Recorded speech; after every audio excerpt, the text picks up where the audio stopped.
We are 3 sleeps away from the return of Premier League action at Emirates Stadium. The Arsenal are being linked with a move for one of Europe's most exciting young talents. How does Pep Guardiola's decision to stay on at Manchester City impact us? And more importantly, what does it say about the Premier League versus Manchester City? As always, plenty to get into on another episode of the Chronicles of a Gooner podcast. Hey everybody, how are you? Hope you're all good. Hope you're having a wonderful Wednesday so far.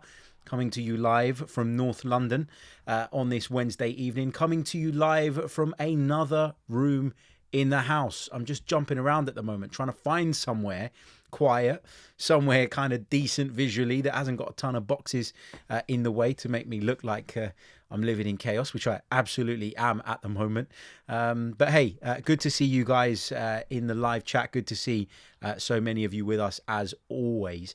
Thank you, of course, for being here. We've got quite a bit to get into today. We're going to talk a little bit about the game coming up at the weekend, which I think is going to be a much more difficult encounter, basically, against a very, very good Nottingham Forest side. I think it's going to be a lot tougher than people are giving Nottingham Forest credit for at this moment in time. They've had an excellent start to the season. Nuno Espirito Santo has built something there that, in my opinion, resembles that really stubborn Wolverhampton Wanderers side that he did so well with over the years that he was there. So yeah, we'll talk a little bit about that game. We will have a full, of course, preview show to come a little bit later on in the week where we'll really focus and hone in on that one. We're also going to talk about some comments that Alexander Zinchenko made in his book. The book is called Believe, and there's been some extracts of that book publicized via The Athletic. One piece in particular that I took a little bit of an issue with, I've got to be honest. We're also going to talk a little bit about Pep Guardiola and the news that it looks like he'll be staying at Manchester City for another year. He's going to sign a contract extension, apparently, with a year plus an option for a further year after that. So Pep Guardiola could still be at the helm at Manchester City for the next 2 seasons. We're also going to talk a little bit about a report that's coming out of Spain today linking Arsenal with a Real Madrid STARLET, somebody who impressed at the European Championships but has had a difficult start to the season. We'll get into all of that on this episode, but if I could quickly ask you before we dive into the thick of it, leave a like on the video, subscribe to the channel if you haven't done so already as well. All of that wonderful stuff really, really does help. And if you're listening to us on the audio platforms, then please do leave us a review, because that helps as well. You can check us out on Patreon too if you'd like to support the podcast further. But let's get into our first story, which is, of course, with regards to those Alexander Zinchenko comments. Right. So Alexander Zinchenko, in his book titled Believe, said this: I've seen Mikel Arteta tell injured players to come on the team bus and walk into the dressing room with their wash bag to put the other manager off the scent. Arteta loves to play games with the opposition.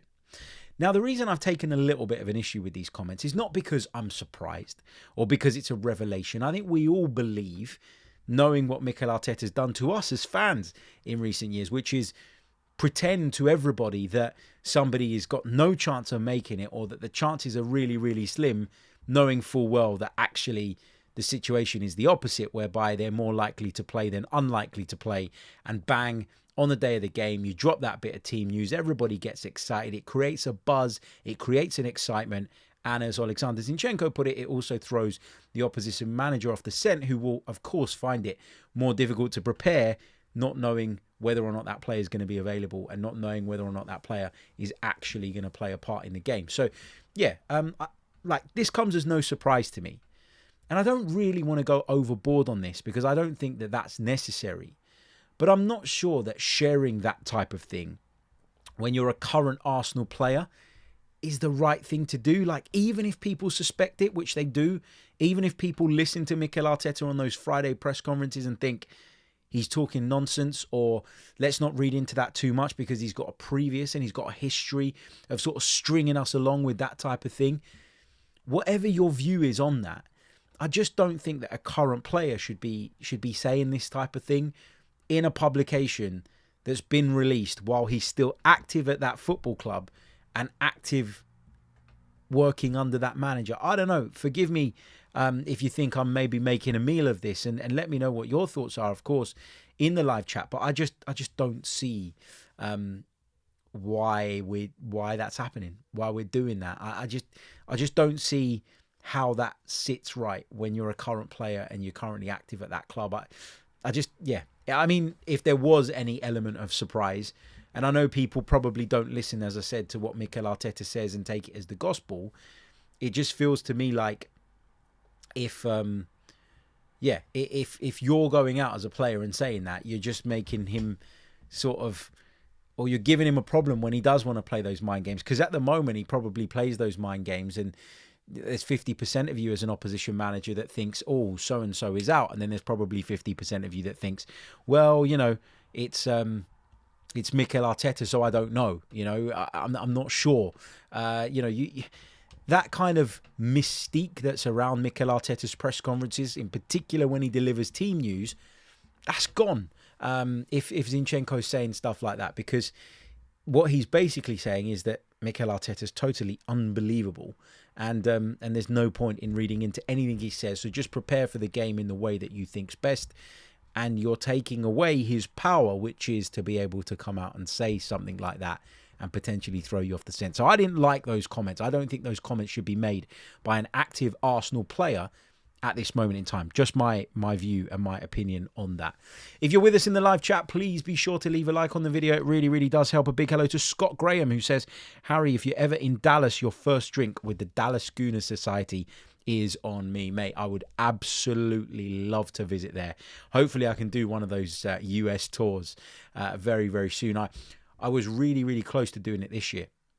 But of course, I got the call up to go and work at the European Championships. And for me, as a commentator, as a broadcaster, as a football journalist, whatever you want to call me, whatever bracket you want to put me in, the opportunity to go and cover a major finals was too big for me to turn down. And it meant that I was away for a month in Germany. So left the family behind and I went off for a month. And I just thought that probably wasn't the right summer for me to then go gallivant into the US for another couple of weeks. But we'll do that soon, hopefully, I'm sure. Gunner329 on the Zinchenko thing says, agreed. Ace Diamond says, hi, Harry. Can't believe Zinchenko would say something like that. How daft was that? Unbelievable. Yeah, again, look, I don't want to make too much of it. It sounds like I am making loads of it. I don't want to make too much of it because it's not something that I think is, punishable. I don't think he should be dropped or there should be a slap on the wrist or anything like that. But I think there should be a word had, because if you're Mikel Arteta, you use those press conferences as a bit of a vehicle, don't you? You use those press conferences to put out certain messages. You use it to control the narrative, and along the way, you can throw the opposition off the scent, and that can help you, can't it? Because it can mean that they're preparing for 3 or 4 ways in which you might play, which means they can't possibly cover any of them in the same level of detail and to the same depth as they would if they, if they knew that, someone was playing and so you were going to play one way. The fact that they're having to spread themselves across multiple systems, multiple opposition players in terms of what they're going to be facing, it can help you. And I don't understand why you as a player would take that power away from your manager by coming out and saying something like this that's going to be well publicized, that's done the rounds as you'd expect. Just doesn't make a lot of sense to me. But anyway, let's move on from that one. Just a quick reminder as well. Check out the previous podcast if you haven't done so already. It was myself and the brilliant Mike Stavru, who we've signed to the Chronicles of Aguna. Me and him will be bringing you a weekly show and some extra Patreon content along the way. On the show that we did yesterday, I think it was, or it came out yesterday. I think we recorded it the day before, but it came out yesterday. We gave you our player ratings for the season so far. Really, really interesting conversation. Some real winners in that and some losers in that as well in terms of the ratings that we were handing out. So go back and check that out. Really, really do appreciate all the love and support, and leave your ratings in the comment section on that one as well. Alfred in the chat says, Zinny was supposed to expose Arteta after us winning a trophy. Yeah, exactly. Jonathan says, put it this way, Zinchenko isn't saying that while Pep or Mourinho is the gaffer. It's a good point. You know, it's a good point. And does it show that maybe there isn't that, I don't want to say that there isn't that respect for Mikel Arteta from Alexander Zinchenko, for instance, because obviously he trusts in him and believes in him. If he didn't, he wouldn't have made the move to Arsenal from Manchester City. You know, he came in as one of Mikel's leaders. He came in as one of the big boys in the team, if you like, and he was supposed to be one of the players that took us up a level, and he did at the beginning. But as time's gone on and as the team's developed and moved further forward, generally speaking, of course, I think that Zinchenko's been left behind a little bit, and I think you can say the same thing for Gabriel Jesus. I've always had the feeling with Zinchenko in recent times, and listen, it's completely understandable because this is a real serious issue that I'm about to touch on, but his country is at war, right? I understand why that and being worried and concerned for your loved ones and for your people and all that can be a distraction. It feels like that distraction has impacted him and has spilled into his football career because he's playing a lot less since all of that stuff kicked off. I think that the management perhaps think that it's something that's weighing too heavily on his mind, and he's writing books, which suggests that he feels a responsibility to go out and put a message out there that isn't necessarily just to do with Arsenal Football Club. So I'm not saying he's been unprofessional, and I'm not saying that he doesn't care, but what I am certainly saying is that when I was talking about, you know, managers planning and not really knowing what the priorities should be, and therefore that's where there's faults in the process, right? You try and spread yourself thin across too many things. You can't possibly do them all to the best level. I think that's probably what's happened a little bit with Alexander Zinchenko, whereby he's distracted, and that distraction has probably taken away a little something from his footballing career, and that's why he finds himself struggling to get in the team. It's why he finds himself, you know, focused on other things. And I'm not saying footballers are machines and they shouldn't be allowed to do anything else or talk about anything else. I'm not saying that for a minute, but I have noticed a difference in Alexander Zinchenko. It's completely understandable. As BX Gunner puts it in the chat, he's had a lot on his plate as a human being. Absolutely. I'm not criticizing him for it. But from where I'm standing, I do think it's had an impact. I do think it's had some sort of effect. And whether you can help that or not, I don't know, because I've not been in that situation. But it's certainly... I think Zinchenko is someone that... I think I heard Clive Palmer say this on Arsenal Vision recently, but he said there's a bit of a disconnection with Zinchenko and with Jesus at the moment, and that might be because of what I just touched on a minute ago, which is two players brought in to raise the level. And my God, did they do that at the beginning. Both of them came in, both of them had an impact, both of them became sort of leaders of the team, took a load of young players under their wings, players that had been there and done it, Zinchenko and Jesus, and they were ready to take us to that next level. And as time's gone on, they've been sort of superseded by others. Declan Rice has come in. He's a natural leader. Bukayo Saka has stepped up. People like Kai Havertz have come in, a much more experienced player than some of the other options that we had at the club, despite not being that old. You know, Gabriel and Saliba have stepped up. All of that has led to Zinchenko and Jesus standing in the club, you know, somewhat decreasing a little bit. And I don't mean that in a horrible way, but, you know, we're sitting here now and not a single one of us, I don't think, when picking the team for the game on Saturday against Nottingham Forest, would put them in our best 11. And that says everything about how the team's evolved since they arrived at the football club. But it also goes some way in explaining why maybe neither of them are playing at the level that we've seen previously or know they're capable of, because their role is different and perhaps they're struggling to come to terms with that and to understand that and maybe to accept that. I don't know. Let's see what else is in the chat. Jonathan K says, I think Jesus and Zinchenko are finding it hard to be squad players. It's very humbling. BX Gunner goes on to say on this situation, Zinchenko is understandable, but with Jesus, I can't see the same argument. He looks like he's not even trying to score goals. I wouldn't go that far. I think he'd be desperate to score. But I think we're at a point now where those two players, as you say, are squad players, and maybe they are struggling to deal with it. But that's the way football at the highest level is. It's ruthless. It moves fast. And if you can't stay at the level, then you're going to end up being left by the wayside. And look, these are two guys that Mikel worked with at City. two guys that it would have been very, very easy because of their existing relationships for him to have shown a sort of blind loyalty to, but he didn't. He realised that Zinchenko at left-back was a problem for us defensively. He realised that in the very biggest games against the very best opposition, we couldn't continue to play like that. And he took steps to move Zinchenko out of that position and to bring in someone that was more defensively solid. And it's not just one player that he's brought in. You know, he brought Timber in and used him there ahead of Zinchenko at times. He brought Calafiori in. He's used Kivior there ahead of Zinchenko at times as well. So it feels like Zinchenko's fallen quite far down the pecking order. Not as far, much further than Gabriel Jesus has, I would say. But left back is a position we're quite well stocked in. Centre forward isn't. And maybe that's why Jesus is kind of still, I don't want to use this term, but sort of still getting away with it a little bit. Anyway, let's move on. Up next, let's talk Pep Guardiola, because according to The Athletic, he's agreed a one-year contract extension at Manchester City with the option for an additional year after that. Firstly, this is bad bloody news for everybody with hopes of usurping Manchester City and taking over the baton at the top of the Premier League. They are that good, and he is a massive, massive part of that.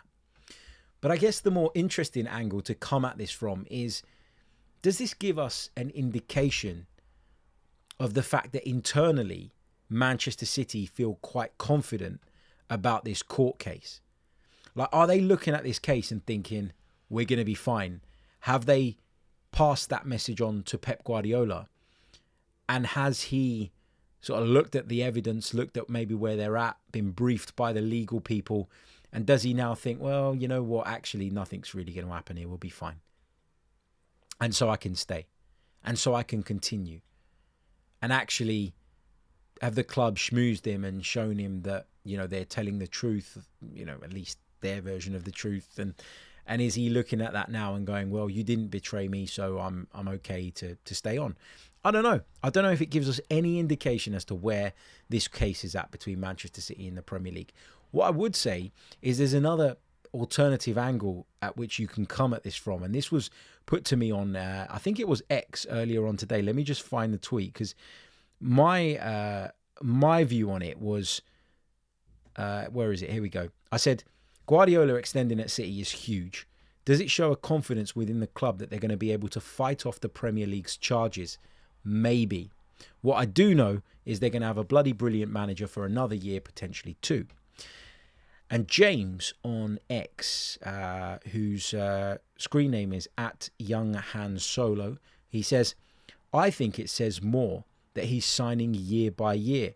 To me, he's keeping his options open, knowing that City will likely appeal any sentence. So could it be that? Could it be that actually, no, this isn't Pep Guardiola sort of showing us that he believes that the club are innocent and that the club are going to get away with it and that the club are going to be fine and that this case against the Premier League actually isn't going to bring that much damage? Actually, the fact he's only signed a one-year contract extension, okay, there's an option for a further year, but essentially it's a one-year deal.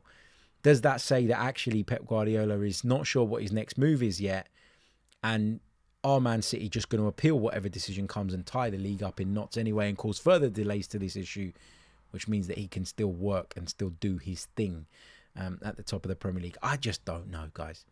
I just don't know.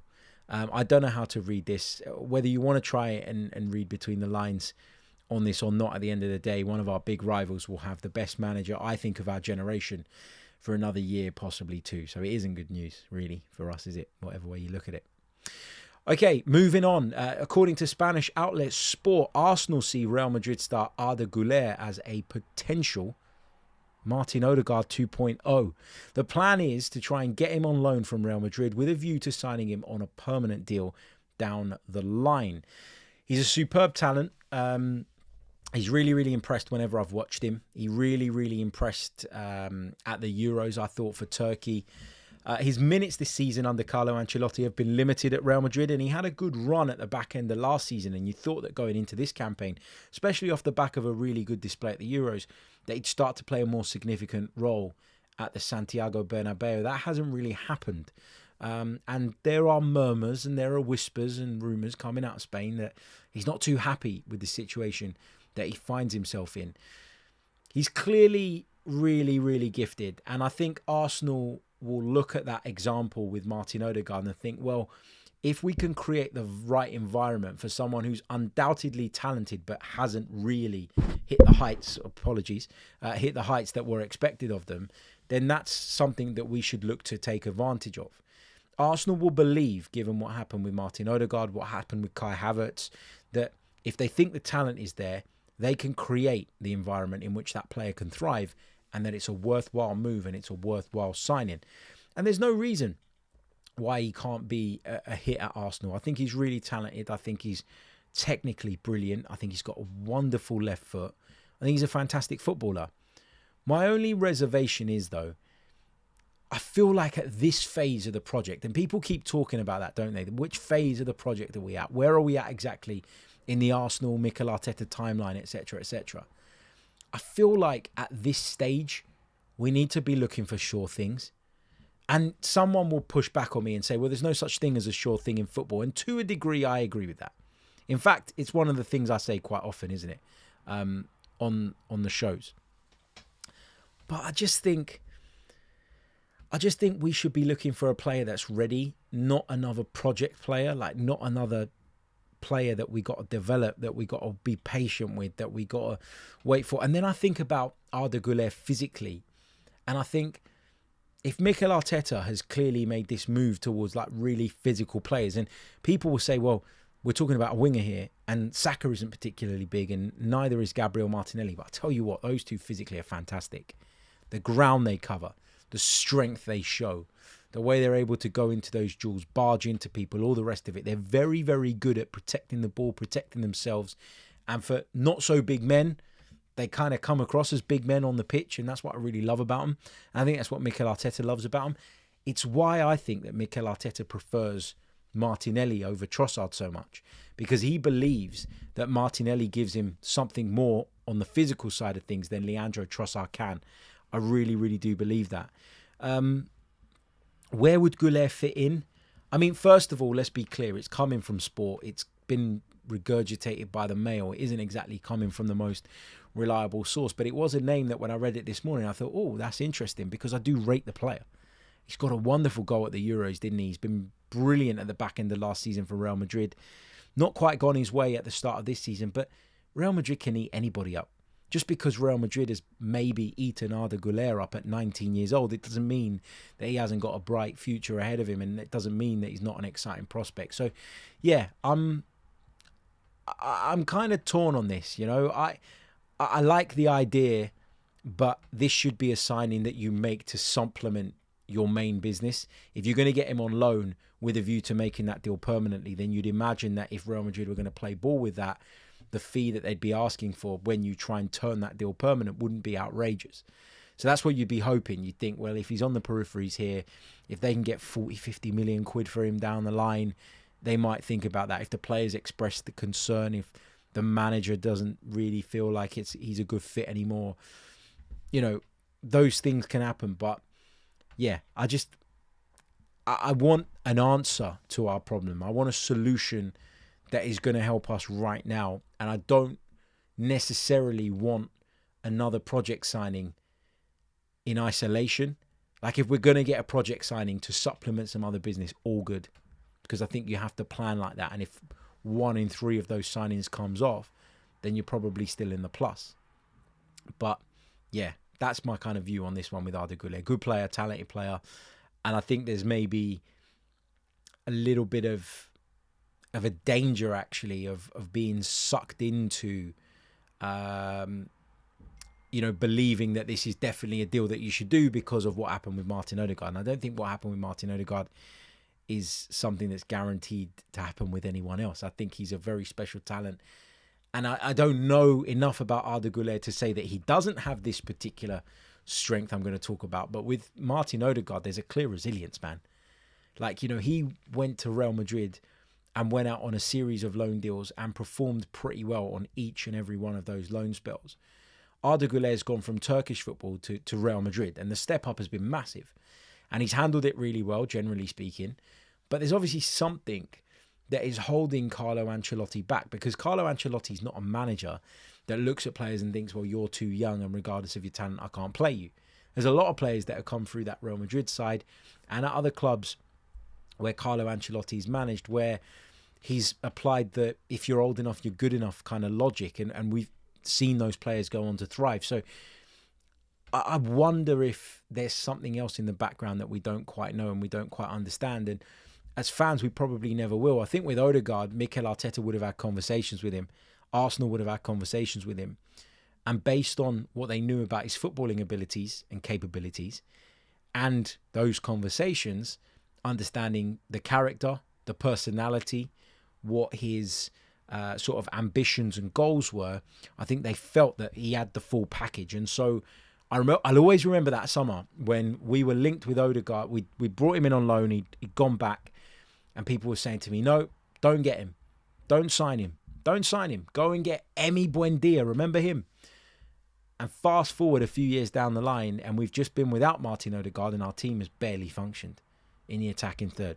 And we've all been bemoaning the fact that he's been out, and we're all desperate to see him back playing regularly. And we were all over the moon when he was named in the side to face Chelsea last time out. So it just goes to show, doesn't it, that sometimes there are elements to a player that we will never know as fans, and we have to trust that the club and the manager have done their due diligence on that side of things, and character is really, really important.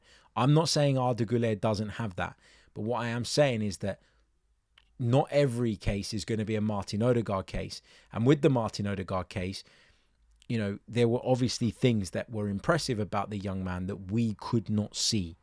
So we don't know the full story. We don't know the bigger picture. How reliable are these rumours linking us with Arda Guler anyway?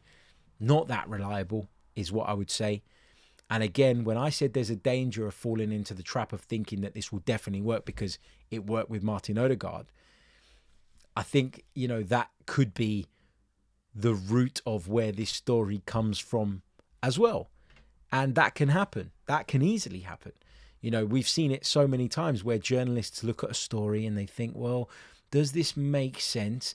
What I'll do is I'll report on this very, very vaguely, and it might happen. And if it does, I'll go back and say, well, look, I told you this on the 20th of November. And if it doesn't, I'll say, well, they were interested, but they decided not to follow it up or pursue it. So, yeah, interesting. Have you got any questions? Chuck them in. If you've got any questions, throw them into the live chat. I'll pick out a few just before I go. But a quick reminder, if you haven't done so already, guys, please leave a like on the video if you're watching us on YouTube. It really, really does help us. Subscribe to the channel as well if you're brand new. That also really, really does help. We're slacking in the likes department, guys. Come on, come on. There's no reason why we shouldn't have at least 100 on the board. So please do hit that like button. Doesn't cost a thing. As I say, subscribe to the channel. Check us out on patreon.com/the Chronicles of Aguna as well. And yeah, we've got lots more content coming your way. What else have we got? BX Gunner 81 on the Pep Guardiola thing says maybe he's signing because he'll get a bigger payout if they're found guilty. That's interesting. Do you reckon there's a clause in there that says if they are found guilty and punished, and that punishment is a relegation or something like that, that they'd have to allow Pep Guardiola to be released from his contract and pay him off in the process? I don't know. Interesting. Jonathan K says, I really thought this would be Pep's last season. Don't think we need to see another 4 or 5 Pete in our lifetimes. Yeah, mate, like someone said to me, because I tweeted about this as I sort of mentioned a little bit earlier on in the pod, and someone said to me, oh, typical Arsenal, just waiting for Pep Guardiola to leave. I mean, I'm not sitting here waiting for Pep Guardiola to leave and saying that it's okay if we never win because, you know, Pep Guardiola's still there. I'd much prefer that we won the league while Pep Guardiola was here, so that people wouldn't throw the comment at Mikel Arteta, well, you had to wait till Pep left to win it. I don't want that. I don't want that crap, right? So I prefer that we won it while he was here, while he was about. On Arda Guler, where would he play? I mean, he is a winger, primarily, young Arda Guler.